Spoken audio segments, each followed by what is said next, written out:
আসসালামু আলাইকুম, সবাই কেমন আছেন? তো আজকে চলে আসলাম রহমানবাড় পুকুরে।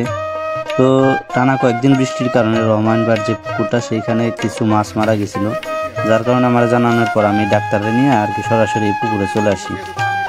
তো পুকুরে আসার পর ডাক্তার পানি পরীক্ষা করার পর যে দেখা গেল যে পানিতে পিএইচের পরিমাণটা কম ছিল আর কি, আর পানি কিছুটা বিষাক্ত।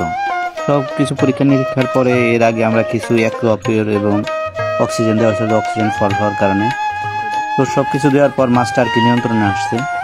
তো এখন আমরা কিছু অ্যাকোয়া যে রকটা ছিল আর কিছু আপনার এমনি মেডিসিন ছিল, সেগুলো আমরা দেওয়ার পর মাছটা মোটামুটি আর কি স্বাভাবিক।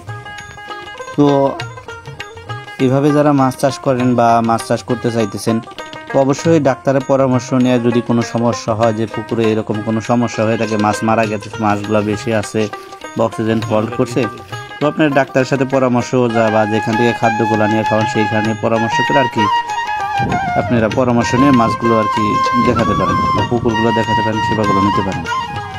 আমাদের যে গ্রামটা, এইখানে আগের মতো বর্ষার পানি না হওয়ার কারণে এখন প্রায় সারা বছরই ধান চাষ করা যায়।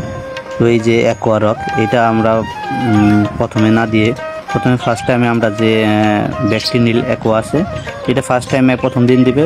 তার পরবর্তী টাইমে যে অ্যাকোয়ারক যে প্যাকটা জিওলাইট বলে বা অনেক কোম্পানি থাকে, তো এটা দিবে। তো এগুলো দেওয়ার পর যদি পানির যে বিষাক্ত বা পানিতে যদি কোনো জীবাণু থাকে ওইরকম, এগুলো আর কি প্রতিরোধ করবে।